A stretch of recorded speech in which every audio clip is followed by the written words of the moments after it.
교회 안에는 많은 문제들이 있습니다. 教会の中には様々な問題があります。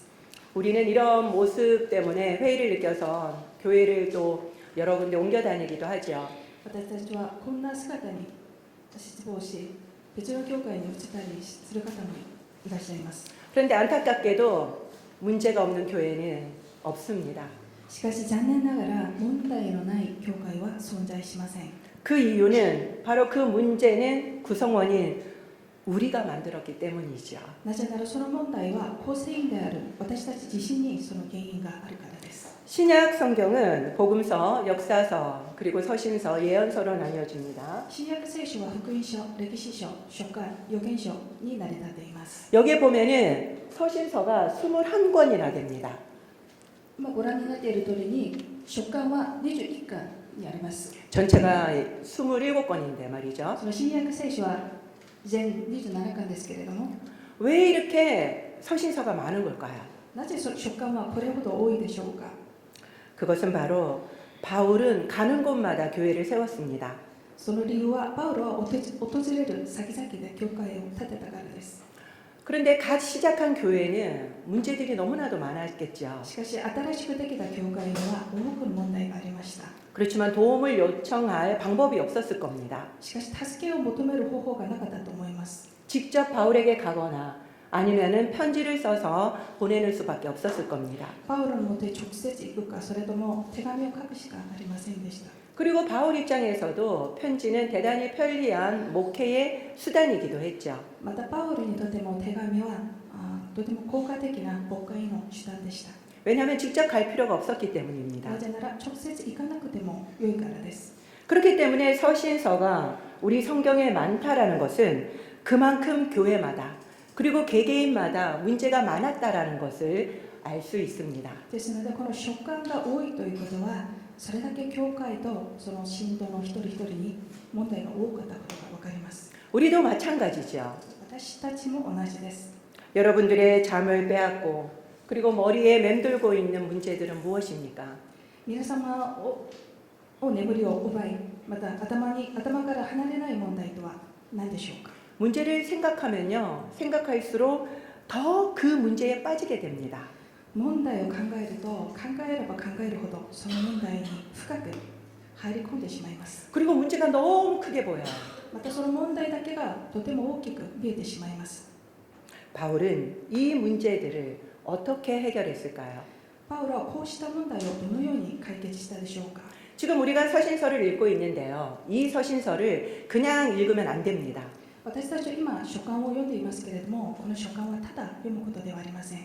이 서신서 안에서 어떻게 사도들이 문제를 해결하고 있는지를 눈여겨보아야만 합니다. この書簡で人たちはどのようにこの問題を解決しているかを注目して見る必要があります。 그거를 알게 되면 우리의 문제들에도 이걸 적용해야 하는 거죠. それが分かると私たち自身の問題もそれを適用することができます。 오늘은 바울의 두 번째 편지인 고린도 전서입니다. 今日はパウロの2通目の手紙であるコリント人への手紙第1です。 바울은 고린도 교회에 여러 통의 편지를 보냈습니다. パウロはコリント教会に何度も手紙を送りました。 그 중에 두 편만 남았기 때문에 고린도 전서 후서가 된 거죠. その中で2通だけ残っていたので、コリント人への手紙第1と第2です。 오늘은 그 첫 번째 편지입니다. 今日はその第1の手紙についてです。 고린도 교회는 바울이 제2차 전도 여행 때 세운 교회입니다.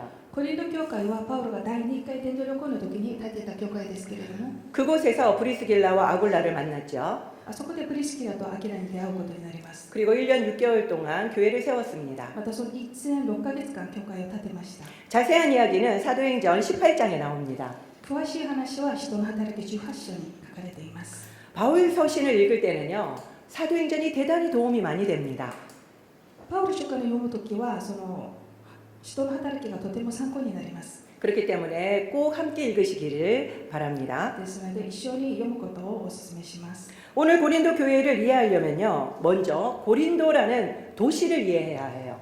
コリント教会を理解するためにはまずコリントという町を知る必要がありますけれども、 그 다음 걸 보여주시겠어요? 이 고린도라고 하는 곳은 이 그리스 본토 밑에 있는 펠레폰네소스 반도에 있는 항구입니다.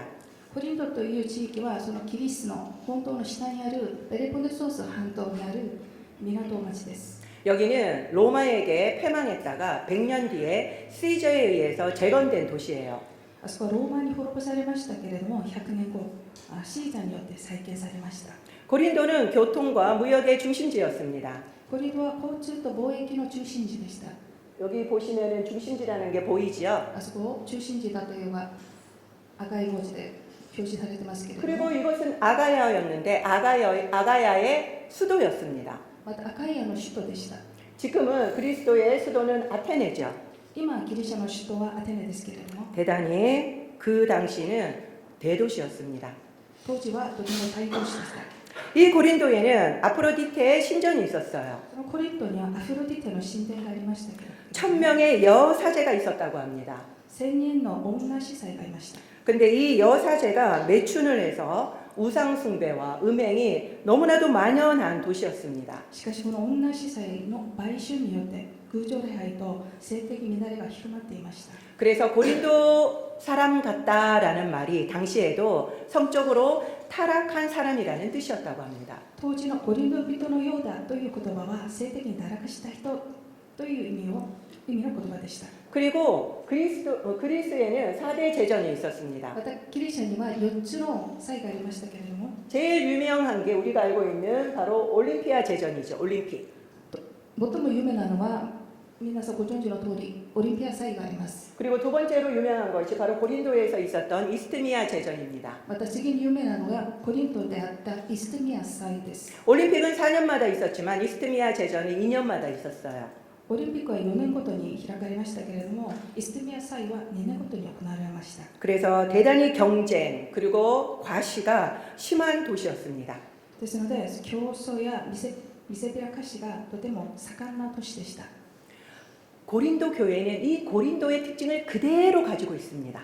コリント教会もこのコリントという町の特徴をそのまま持っていました。 그래서 똑같이 음란, 경쟁과 과시, 분열의 문제를 가지고 있었죠. ですので、コリント教会も同じように乱らな行い、競争と見せびらかし、分裂の問題が深刻でした。 바울은 3차 전도 여행 때 에베소에서 약 3년간 머물게 됩니다. パウロは第3回伝道旅行の時にエベソに3年間滞在しました。 이 에베소와 고린도는 대단히 가깝습니다. エペソとコリントはとても近いですけれども、 그래서 고린도로부터 음행하고 있다라는 소식을 듣게 된 거죠. なのでコリント教会の陰行の問題があることを聞きました。 그래서 바울은 1차 편지를 고린도 교회에 보내게 됩니다. それでパウロは第一の手紙をコリント教会に送ることになります。 네네. 이렇게 여기가 에베소고 여기가 고린도인데 이렇게 계속 보내고 주고받게 되었다는 거죠. 그런데 그 당시 이 1차 편지를 받고 고린도교회 교인들이 대단히 바울을 오해하게 됩니다. しかしこの第一の手紙をもらったコリント教会の人々はパウロの意図を大きく誤解しました。 그래서 고린도 교회는 공식 편지를 써서 스데바나와 일행을 바울에게 보내서 질문을 하게 되죠. そこでコリント教会は公式的な手紙を書き、ステパナと意向をパウロのもとに送って説明いたします。 그뿐만 아니라 바울은 1장 11절에 나오는 것처럼 근로의 지편으로부터 교회가 분쟁하고 있다라는 소식도 듣게 됩니다. それのみならずパウロは1章11節にクロエの家から教会の争いの知らせを聞きます。 그래서 고린도 전서는 바로 이 두 개에 대한 답입니다. ですので、コリント人への手紙第1はこの問題に対する答えです。 1장에서 6장은 근로의 편에 대한 답이고요. 1章から6章はクロエの家に対する答え。 그리고 7장에서 16장은 스데바나 편에 대한 답입니다. また7章から16章はステパニの家に対する答えです。 고린도 교회가 가지고 있었던 문제들은 분열, 음행, 그리고 음식, 예배 모임, 부활 등 대단히 다양했습니다. コリント教会の問題は分裂、淫行、食べ物、礼拝に集まり、不活など多岐にわたっていました。 현대 우리 교회와 비교해봐도 다를 바가 없습니다. 現代の教会と変わりありません。 그렇기 때문에 바울의 해결 방법은 지금 우리에게도 대단히 중요할 것입니다. だからこそパウロの解決方法は私たちにもとても大切です。 1장 4절에서 7절을 보면요. 바울은 고린도 교회의 언변, 그리고 지식, 그리고 은사가 풍부함을 하나님께 감사하고 있습니다. 1章4節から7節に見ますと、パウロはコリント教会の話し力、また知識、賜物が豊かであることに感謝しています。 여러분들도 알다시피 지식이 많으면 은사가 약합니다. 皆さんもご存知のように知識が多いと賜物が弱い傾向があります。 그런데 고린도 교회는 이 모든 게 풍부했어요. しかしコリント教会はどちらも豊かでした。 정말 축복받은 교회였죠. 本当に祝福された教会でした。 그런데 너무나도 안타까운 점은 바로 이 축복이 분열의 원인이 되었다라는 점입니다. しかし残念なことにこの祝福が分裂の原因になってしまったのです。 우리도 마찬가지죠. 私たちも同じです。 우리가 누리는 복은 모두 하나님이 주신 선물입니다. 私たちが受けている祝福は全てが神様からの賜物です。 그런데 그것을 자랑하다가 우리는 교회를 분열하게 만듭니다.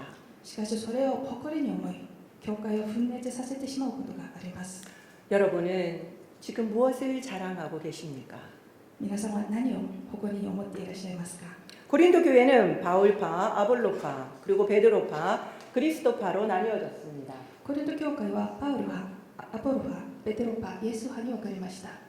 바울의 해법은 무엇이었을까요? パウロの解決策は何だったでしょうか？ 바로 십자가의 도였습니다. それは十字架の言葉でした。 분열의 뿌리는요, 비교와 자랑입니다. 分裂の根本は比較と自慢です。 십자가는 인간의 자랑을 무너뜨리고 오직 하나님만 높이게 합니다. 十字架は人の誇りを打ち砕き、ただ神様だけを高めます。 그래서 1장 31절도 보면은 자랑하려면 주 안에서 자랑하라고 말씀하고 계시죠. ですので1章31節を見ますと、誇る者は主を誇れと書かれています。 바울은 사역자는 일꾼일 뿐이다라고 이야기를 합니다. パウロは働き手はただ働き手に過ぎないと。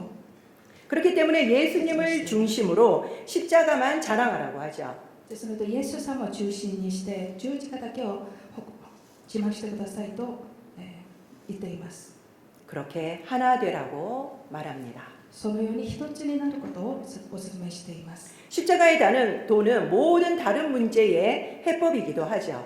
十字架の言葉はすべての他の問題の解決策でもあります。 고린도전서를 읽으면서 바울이 각각의 그 문제들을 어떻게 해결하는지 찾아보시기 바랍니다.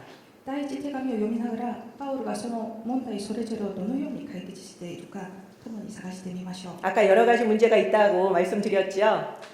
先ほどいろんな問題があると申し上げましたけれども、 이 문제들을 어떻게 해결하는지 여러분들이 고린도전서를 읽으면서 잘 찾아보시기 바랍니다. そのような問題をどのように解決するか、皆さんコリント人への第一の手紙を読みながらそれをよく探してみてください。 제가 이걸 가르쳐 드리면 너무 재미가 없을 것 같아서요. 私が教えるとあまり面白くないので、 그리고 우리의 문제도 이 십자가의 도를 적용해 보시기 바랍니다. また私たちの問題にもこの十字架の言葉を適用してみてください。 이 적용하는 것이 가장 중요한 겁니다. これを適用することが一番大事です。 더 이상 문제에 파묻히지 마시기 바랍니다. もう問題の中にうずもれることはないように祈ります。 정확하게 문제를 파악하셔야 해요. 確かに問題を見つめることが大切です。 그리고 십자가의 복음으로 해결하시기 바랍니다. またそうして十字架の福音によってそれを解決していきましょう。 복음은 좋은 소식입니다. 福音は良い知らせです。 고대 로마에서는 승전고나 그리고 새로운 황제가 등극하는 것이 바로 복음이었죠. 古代ローマでは戦いの勝利や新しい皇帝の即位などを知らせる言葉でした。 바울은 이 정치적인 단어를 가지고 와서 바로 십자가를 복음이라고 말했습니다. パウロはこの政治的な言葉を用いて十字架を福音だと呼びました。 십자가는 좋은 소식이 아니었습니다. 十字架そのものは良い知らせではありませんでした。 예수님이 십자가의 죽으심으로 우리의 죄가 해결되고 하나님의 나라에 살게 된 게 여기까지가 복음입니다. イエス様が十字架に死なれたことによって私たちの罪が解決され、神の国に生きるものとされた。それこそが福音なのです。 하나님의 나라, 그러니까 이 천국에 사는 것은 바로 하나님의 통치를 받는 것을 의미하죠. 神の国、つまり天国に生きるということは神様の支配のもとに生きるということです。 그렇기 때문에 복음은 단순히 죽어서 천국을 가는 게 복음이 아닙니다. ですので福音とはただ死んだ後に天国へ行くという意味ではありません。 미래에 이루어지는 것이 아니라는 거죠. 未来に実現するものではないということです。 지금 이 땅에서 하나님의 통치를 받고 하나님의 국민으로 사는 것이 복음입니다. 今この地上で神様の支配を受け、神の国の民として生きることです。 그래서 하나님의 능력을 받고 누리는 거죠. それで神様の力を受け、味わうことです。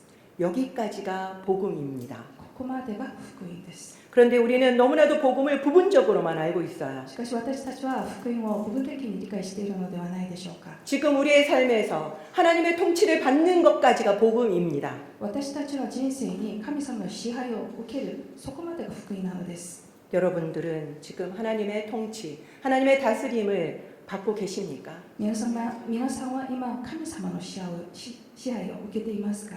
그렇다면 사탄의 통치에서 하나님의 통치로 바뀌면 내 삶에서 100% 변화가 일어나게 되어 있습니다. サタンの支配から離れ、神の支配を受けると私の人生には 100% の変化が起こります。 바울 서신은 복음을 강조하고 모든 문제를 복음으로 해결하고 있습니다.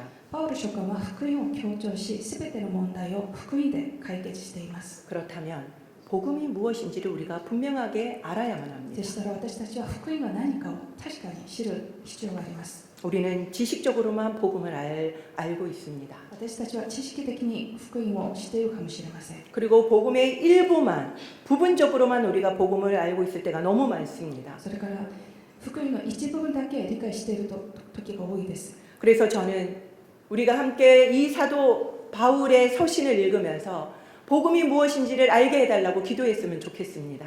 ですので私たちはこのパウロ書簡を読みながら福音が何かを悟るように神様に祈りましょう。 그래서 변화되는 삶을 살기를 원합니다. それで変えられた人生を生きていただければと思います。 그래서 복음으로 우리들의 모든 문제들을 해결하시는 저와 여러분이 되시기를 축원드립니다. それで福音で私たちの問題をすべて解決する私と皆さんになることをお祈りいたします。 기도하겠습니다. お祈りいたします。